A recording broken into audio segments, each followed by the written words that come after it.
നമസ്കാരം, മലയാളി വാർത്തയിലേക്ക് സ്വാഗതം. ദർശിതയ്ക്ക് എന്താണ് സംഭവിച്ചത്? ഉത്തരം കിട്ടാത്ത ചോദ്യം.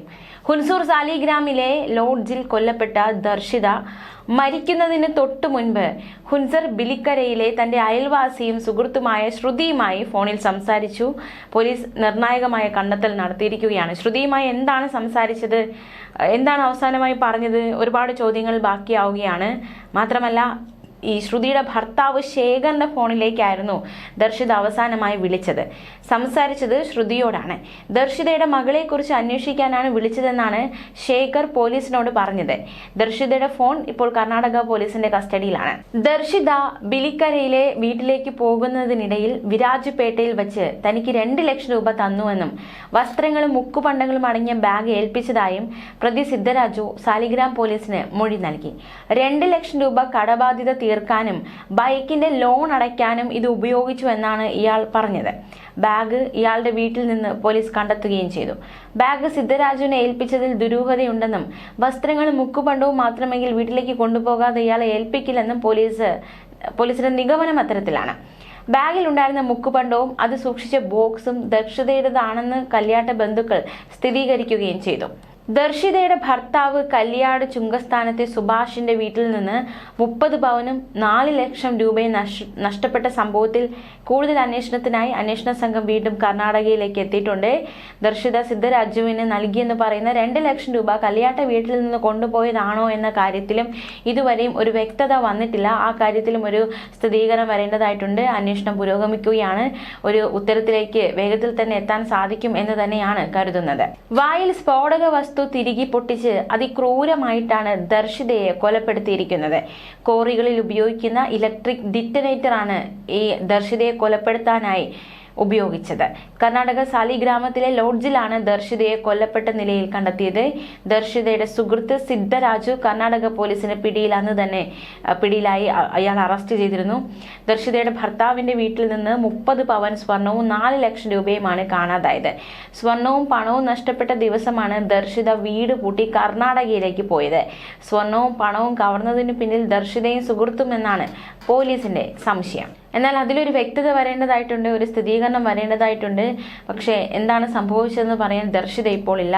സിദ്ധരാജു ഈ ഒരു അന്വേഷണ സംഘത്തോട് സഹകരിക്കാത്ത സാഹചര്യമാണ് ഉള്ളത്. 30 പവന് 4 ലക്ഷം രൂപയും നഷ്ടമായ വീട്ടിലെ മരുമകളെ കർണാടക സാലിഗ്രാമിലെ ലോഡ്ജിൽ കൊല്ലപ്പെട്ട നിലയിൽ കണ്ടെത്തി. അതായത് ഒരു മോഷണം നടന്നു, പിന്നാലെ ഒരു കൊലപാതകവും കൂടി. എന്താണ് സംഭവിച്ചതെന്ന് അറിയാതെ പകച്ചു നിന്നു വീട്ടുകാർ. ലോഡ്ജിൽ വെച്ച് ദർശിതയും സിദ്ധരാജുവും തമ്മിൽ വാക്കേറ്റമുണ്ടായതായും സിദ്ധരാജു പറഞ്ഞു. ദർശിതയുടെ വായിൽ ഇലക്ട്രിക് ഡിറ്റനേറ്റർ തിരികെ ഷോക്കേൽപ്പിച്ച് കൊലപ്പെടുത്തിയത് ഈ തർക്കത്തിന് പിന്നാലെയാണ്. വെള്ളിയാഴ്ച രാവിലെയാണ് കല്യാട്ടെ വീട്ടിൽ നിന്ന് മകൾ അരുന്ധതിയുമായിട്ട് ദർശിത സ്വന്തം നാടായ കർണാടകയിലെ ഹുൻസൂർ ബിലിക്കരയിലേക്ക് പോയത്. അന്ന് വൈകിട്ടോടെയാണ് മോഷണ വിവരം വീട്ടുകാർ അറിയുന്നത്. ദർശിതയുടെ ഭർത്താവ് സുഭാഷ് വിദേശത്താണ്. കല്യാട്ട വീട്ടിൽ ദർശിതയ്ക്കൊപ്പം ഭർത്തൃമാതാവ് സുമതയും ഭർത്തൃ സഹോദരൻ സൂരജുമായിരുന്നു താമസം. ഇരുവരും രാവിലെ പണിക്ക് പോയി. ദർശിതയാണ് അവസാനം വീട് പൂട്ടി പുറത്തിറങ്ങിയത്. വൈകിട്ട് പണി കഴിഞ്ഞ് സുമത തിരിച്ചെത്തി. അപ്പോഴാണ് വീട്ടിൽ കവർച്ച നടന്നു എന്ന ഒരു കാര്യം ശ്രദ്ധയിൽപ്പെടുന്നത്.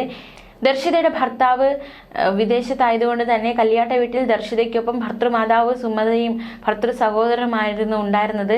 ഇവർ പണിക്ക് പോയപ്പോഴാണ് വീട്ടിൽ മോഷണം നടന്നിരിക്കുന്നത്. ഇവർ പണി കഴിഞ്ഞ് തിരിച്ചെത്തിയപ്പോഴാണ് മോഷണം നടന്നുവെന്ന വിവരം മനസ്സിലാക്കാൻ സാധിച്ചത്. വൈകിട്ട് പണി കഴിഞ്ഞ് സുമത തിരിച്ചെത്തിയപ്പോഴാണ് വീട്ടിൽ ഇത്തരത്തിലൊരു സംഭവം. പിന്നീട് മരുമകൾ വീട്ടിൽ ഇല്ല എന്ന കാര്യം അവർ മനസ്സിലാക്കുന്നു. വെള്ളിയാഴ്ച പട്ടാപകൽ നടന്ന വൻ കവർച്ചയിൽ സുമതയുടെ വീട്ടിൽ നിന്ന് ഇത്രയും ലക്ഷം രൂപ അല്ലെങ്കിൽ ഇത്രയും പവൻ രൂപ ഇതെങ്ങനെ മോഷണം പോയി എന്ന ചോദ്യമൊക്കെ വീട്ടുകാർ പരസ്പരം ചോദിക്കുന്നു. കവർച്ചയിൽ പോലീസ് അന്വേഷണം നടത്തുന്നതിനിടെയാണ് ദർശിതയെ മരിച്ച നിലയിൽ കണ്ടെത്തിയെന്ന ഡിവൈഎസ്പിക്ക് വിവരം കിട്ടുന്നത്. വീടിന്റെ മുൻവശത്തെ താക്കോൽ ഒരു വശത്ത് ഒളിപ്പിച്ചു വെച്ചാണ് കുടുംബം സാധാരണ പുറത്തു പോകാറുള്ളത്. ഈ താക്കോൽ എടുത്ത് വീട് തുറന്ന് അകത്ത് കയറിയാണ് കവർച്ച നടത്തിയതെന്നായിരുന്നു പരാതി.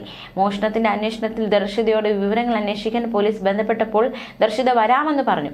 പക്ഷെ പിന്നീട് മനസ്സിലാക്കാൻ സാധിച്ചു ദർശിത ലൊക്കേഷൻ, അതായത് റൂട്ട് മാറി സഞ്ചരിക്കുന്നതായി അന്വേഷണ സംഘത്തിന് മനസ്സിലായി. സംശയം ബലപ്പെട്ടതിനാൽ പോലീസ് ഹുൻസൂരിലേക്ക് പോകാനിരിക്കെയാണ് കൊലപാതക വിവരം അറിയുന്നത്. കർണാടക സ്വദേശിയായ ഒരാളെ ആണ് കർണാടക സാലിഗ്രാമ പോലീസ് അറസ്റ്റ് ചെയ്തത്. കൊലപാതകത്തിലും മോഷണത്തിലും ഇയാൾക്കും ബന്ധമുണ്ട് എന്ന് പോലീസ് അന്വേഷണത്തിൽ കണ്ടെത്തി. മോഷണത്തിലേക്കും അതുപോലെ തന്നെ കൊലപാതകത്തിലേക്കും കൂടുതൽ പേർക്ക് പങ്കുണ്ട് എന്ന സംശയവും കൂടി ശക്തമാവുന്നുണ്ട്. അന്വേഷണ സംഘം ഹുൻസൂറിലെത്തി. ദർശിതയ്ക്ക് 2.5 വയസ്സുള്ള ഒരു മകളുണ്ട്. മകളെ ഈ വീട്ടിലാക്കിയാണ് ദർശിത സുഹൃത്തിനൊപ്പം പോയത്. ലോഡ്ജ് മുറിയിൽ പോകുന്നു. രാവിലെ ക്ഷേത്രത്തിൽ പോയതിനു ശേഷം ലോഡ്ജിൽ റൂം എടുക്കുന്നു. ഇതിനുശേഷം പുറത്തു പോയി ഭക്ഷണം വാങ്ങിച്ച് തിരിച്ചു വന്നപ്പോഴാണ് താൻ ഈ ദർശിതയെ കൊല്ലപ്പെട്ട നിലയിൽ കാണുന്നത് എന്നാണ് സിദ്ധരാജു ആദ്യമൊക്കെ മൊഴി പറഞ്ഞത്. പിന്നീട് വിശദമായ ചോദ്യം ചെയ്യലിൽ ഇയാൾ തുടർന്നുള്ള എന്താണ് സംഭവിച്ചത്, താൻ തന്നെയാണ് കൊലപ്പെടുത്തിയത് എന്ന് പറയുകയുണ്ടായി. പക്ഷേ ഈ മോഷണം നടത്തിയത് ആര്? അത് ദർശിത തന്നെയാണോ? ദർശിതയാണോ ഇതുമായി മുങ്ങിയത്? അപ്പോൾ ആ പണം എവിടെ പോയി എന്ന ചോദ്യങ്ങളൊക്കെ ബാക്കിയാവുകയാണ്. വളരെ നടുക്കുന്ന ഒരു സംഭവമാണ് ഉണ്ടായിരിക്കുന്നത്. ഈ സംഭവവുമായി ബന്ധപ്പെട്ട് ഓരോ ദിവസവും ഓരോരോ വിവരങ്ങൾ പുറത്തു വന്നുകൊണ്ടിരിക്കുകയാണ്. ദർശിതയ്ക്ക് സംഭവിച്ചത്, ഈ മോഷണം നടത്തിയത് ആര്? ദർശിത തന്നെയാണോ ഇത് പണവും സ്വർണവുമായി കടന്നു കളഞ്ഞത്? ദർശിതയ്ക്ക് മറ്റാരെങ്കിലും സഹായം കിട്ടിയിട്ടുണ്ടോ? അല്ലെങ്കിൽ സിദ്ധരാജു ആണോ നേരിട്ട് വന്നെടുത്തുകൊണ്ട് പോവുകയായിരുന്നോ ഈ വസ്തുക്കളൊക്കെ? അപ്പോൾ സിദ്ധരാജു പറഞ്ഞിട്ട് ദർശിത മോഷണം നടത്തിയത്? അങ്ങ് ചോദ്യങ്ങളൊക്കെ ഒരുപാട് ബാക്കിയാവുകയാണ്. എന്താണ് സംഭവിച്ചത് എന്ന ചോദ്യം ബാക്കിയാവുന്നു. ഒരു കൃത്യമായ ഉത്തരം കിട്ടേണ്ടതായിട്ടുണ്ട്. 22 വയസ്സുകാരിയായിരുന്നു ദർശിത. അതിക്രൂരമായിട്ടാണ് കൊലപ്പെടുത്തിയിരിക്കുന്നത് സിദ്ധരാജു. എന്തുകൊണ്ട് ഇവർക്കിടയിൽ തർക്കമുണ്ടായി? ഇത് സ്വത്ത് വീതം വയ്ക്കുന്നതിൽ അതുമായി ബന്ധപ്പെട്ട്, അതായത് ഈ ഒരു സ്വർണവും പണവും ഒക്കെ വീതം വയ്ക്കുന്നതിനിടയിലുള്ള തർക്കമാണ് കൊലപാതകത്തിലേക്ക് നയിച്ചതെന്ന് പറയുന്നു. അതുമാത്രമാണോ കൊലപാതകത്തിലേക്ക് നയിച്ചതെന്ന ചോദ്യമൊക്കെ ബാക്കിയാവുകയാണ്. എല്ലാത്തിനും ഒരു മറുപടി കിട്ടേണ്ടതായിട്ടുണ്ട്. വരും മണിക്കൂറുകളിൽ കാര്യങ്ങളൊക്കെ ഒരു വ്യക്തത വരുത്താനാകും എന്ന് തന്നെയാണ് കരുതുന്നത്. എന്തായാലും അന്വേഷണ സംഘം കർണാടകയിലുണ്ട്. അവർ അന്വേഷണം നടത്തുകയാണ്. കൂടുതൽ വിവരങ്ങളൊക്കെ പുറത്തു വരേണ്ടതായിട്ടുണ്ട്. ന്യൂസ് ഡെസ്ക് മലയാളി വാർത്ത.